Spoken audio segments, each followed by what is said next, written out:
Racing to the Breeders' Cup 2020, and this time we go to the Filly and Mare Sprint, 7 furlongs.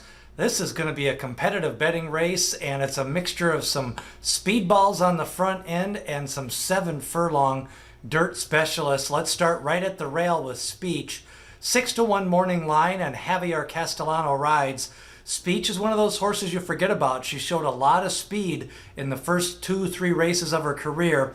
Then they stretched her out. She ran strong against Gamine at Oaklawn Park, went to a competitive Ashland Stakes, and then ended up running in the Kentucky Oaks. Speech, definitely on the cutback at the rail, has a chance to save some ground and make a run late if the pace pressures go a little bit too fast. I like Speech coming from off the pace, especially at about 8 or 9 to 1.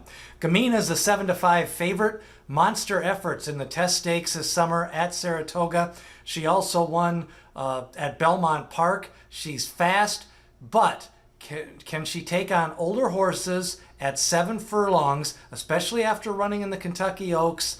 The drug allegations with that's still to be determined. Gamine on the cutback at 7 furlongs. You know, I like her as the lone speed in a longer race. She blew him away in the test stakes. She definitely is capable here, but at 7 to 5, I don't want to take too short of a price on Gamine. John Velasquez rides. He fits this horse, and she may be fast enough to clear the lead, but you're going to have to do that over a horse like Serengeti Empress, and not too far behind them is going to be Venetian Harbor. Come Dancing is 8 to 1, and 10 races ago, she ran a 1:14 Brisnet speed figure. She's still got some talent. She's coming off a win in her last race. That was against easier horses. But again, she's another one that could benefit at about 10 to 1 coming from off the pace for Irad Ortiz. In the Midst of Biz is a 30 to 1 shot. She won at Keeneland last out.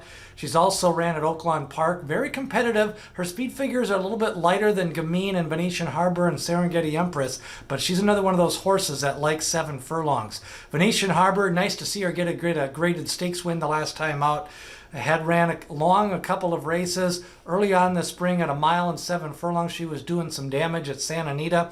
Then they had, the cancellation of racing for a while. Then they brought her back, ran 3rd in the Ashland Stakes to Speech that day, who kind of ran off the screen. Venetian Harbor picked up a win the last time out. She's 1 for 2 at 7 furlongs. Has run over the Keeneland surface a couple of times now. And at 8 to 1, she might sit in that 3rd tracking spot as a pace presser, with Serengeti Empress and Gamine taking the lead in this race. Venetian Harbor, definitely one to take a look at 8 to 1. Serengeti Empress got nipped on the line the last time by Bell's the One. She's fast. You know what she's going to do. She's going to go to the lead, and she's going to try to take that speed all the way around. Of course, she won the Kentucky Oaks in 2019. She can wire this race if they give her an inch, and Gamine's going to have to keep her honest on the front end. And it looks like Serengeti Empress 3 to 1 morning line. Sally's Curlin, a deep closer. Her and Bell's the One are going to be closing late. Bell's the One got the win the last time out. Sally's Curlin got 3rd, but Sally's Curlin definitely is a stretch runner, and if you think this race is going to fall apart, you might want to use her in some doubles and pick 3s to really blow up those exotic prices. And then Bell's the One, a 7 furlong specialist. She runs well at Keeneland, runs good at 7 furlongs, 2 wins, 2 seconds, and a 3rd at 7 furlongs. Bell's the One's going to be closing late, and when she gets the fractions, which she should get in this race, she will be flying late with Corey Lanerie. Question is he going to go wide, or does Corey Lanerie take that rail and save ground? That could make the difference between Bell's the One winning or losing. Corey Lanerie likes that rail. So does Brian Hernandez with Sally's Curlin, and the local jocks could have a say in the 7 furlong race at Keeneland in the Filly and Mare Breeders' Cup Sprint. Hit subscribe, ring that bell for notifications. We've got previews of all 14 Breeders' Cup races, including the Classic, the Distaff, the Juvenile, Future Stars Fridays, and then we're also going to have a betting show for Saturday.